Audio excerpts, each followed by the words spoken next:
महाभारत की कथा में ऐसी स्त्रियों का उल्लेख मिलता है जो शादीशुदा होने के बाद भी किसी दूसरे पुरुष के प्रेम में थी। लेकिन क्या आपको पता है कि ये स्त्रियां कौन थी? महाभारत की कथा सिर्फ युद्ध की कथा नहीं बल्कि परिवार के संबंधों में पनपने वाली जटिलताओं का ताना बाना भी है, जिसमें कई रहस्य उलझे हुए हैं। इन्हीं में से एक रहस्य है उन स्त्रियों का जिन्होंने अनैतिक संबंध बनाए थे। इनमें सबसे पहले अगर बात करें तो स्वयं पांडवों की माता कुंती का नाम आता है। माता कुंती राजा शूरसेन की पुत्री थी और उनका विवाह महाराज पांडु से हुआ था।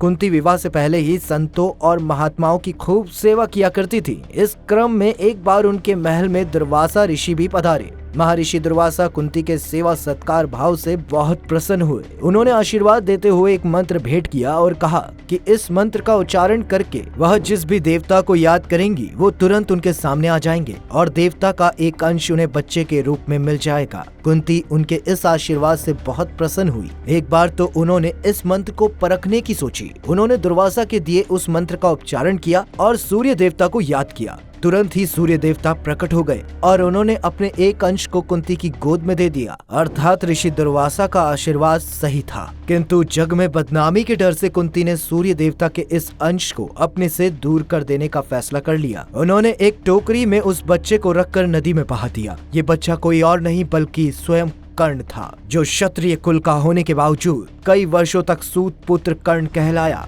क्योंकि उसे अपनी माता के बारे में कुछ पता ही नहीं था। इसके बाद कुंती का विवाह राजा पांडु से हुआ। पांडु को भी एक श्राप मिला था जिसके चलते उन्हें कभी कोई संतान नहीं हो सकती थी। पांडु को ये बात पता थी और अपना वंश चलाने के लिए उन्हें संतान प्राप्ति की आवश्यकता भी थी। इसीलिए एक बार पांडु ने कुंती से ऋषि दुर्वासा के मंत्र का उच्चारण करने को कहा। उन्होंने कुंती को कहा कि वो पवन देव और इंद्र देव से गर्भ धारण करें। इससे उनको युधिष्ठिर, भीम और अर्जुन की प्राप्ति हुई। वहीं पांडु की दूसरी पत्नी माधुरी से भी अश्विन कुमारों का आवाहन करने को कहा, जिससे उनको नकुल और सहदेव की प्राप्ति हुई। कुंती की तरह ही महाभारत में एक और स्त्री का जिक्र आता है दोस्तों, जिन्होंने दूसरे पुरुषों के साथ प्रेम किया था। ये स्त्री सत्यवती थी। दोस्तों, द्वापर युग में ऋषि पराशर हुए। एक बार वो यमुना नदी पार करने के लिए नाव पर सवार हुए थे। उस दिन मछुआरे धीवर की जगह पर उसकी पुत्री सत्यवती नाव चला रही थी। सत्यवती रूप में बहुत गुणवान थी। उनकी सुंदरता किसी अप्सरा से कम नहीं थी। ऋषि पराशर उन्हें देखते ही उस पर मोहित हो गए थे। उन्होंने सत्यवती से अपनी इच्छा को प्रकट किया, लेकिन सत्यवती ने प्रेम करने से बिल्कुल मना कर दिया। उसने कहा कि ऐसा करना धर्म के खिलाफ होगा। विवाह से पूर्व इस तरह का कर्म अनैतिक माना जाएगा और इसलिए वो ऋषि के मोह पाश में आने को तैयार नहीं हुई। लेकिन ऋषि पराशर ने भी हार नहीं मानी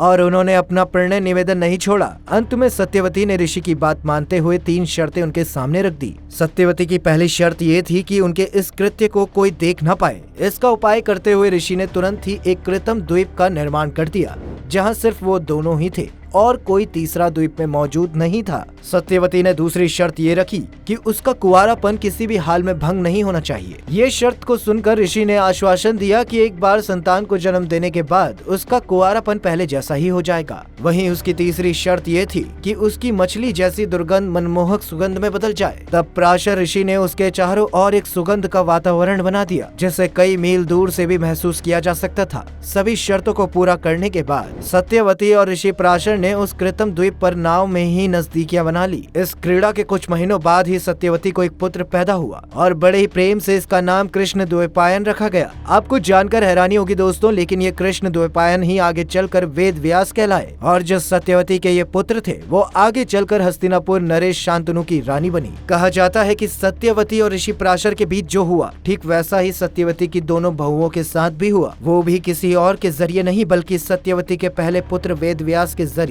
असल में दोस्तों, शांतनु और सत्यवती के 2 पुत्र थे, जिनका नाम था चित्रांगद और विचित्रवीर्य। चित्रांगद की युद्ध में मौत हो गई थी, जिसके चलते विचित्रवीर्य को राजा बना दिया गया। विचित्रवीर्य की 2 पत्नियां अंबिका और अंबालिका थी, लेकिन विचित्रवीर्य को अपनी दोनों पत्नियों से कोई संतान नहीं हुई और वो भी निसंतान ही चल बसा। ये राज्य के लिए बड़ी कठिन घड़ी थी और वंश को आगे बढ़ाने के लिए पुत्र की आवश्यकता भी थी। इसलिए सत्यवती ने अपने पहले बेटे और अंबालिका और अंबिका के जेठ यानी कि ऋषि वेदव्यास को बुलाया। उन्होंने वेदव्यास से अंबिका और अंबालिका से पुत्र प्राप्ति की इच्छा जाहिर की। सबसे पहले सत्यवती ने बड़ी रानी अंबिका और फिर छोटी रानी अंबालिका को वेदव्यास के पास भेजा, पर अंबिका उनके तेज से डरकर अपने नेत्र बंद कर देती है, जबकि अंबालिका वेदव्यास को देखकर भय से पीली पड़ जाती हैं। वेदव्यास लौटकर माता सत्यवती के पास आए और उन्होंने कहा कि माता अंबिका को बड़ा तेजस्वी पुत्र होगा, लेकिन नेत्र बंद करने के दोष के कारण वो अंधा होगा, जबकि अंबालिका के गर्भ में पांडु रोग से ग्रस्त पुत्र पैदा होगा। यह जानकर के माता सत्यवती ने बड़ी रानी अंबिका को एक बार फिर से वेदव्यास के पास जाने का आदेश दे दिया। इस पर बड़ी रानी ने खुद ना जाकर अपनी दासी को वेदव्यास के पास भेज दिया।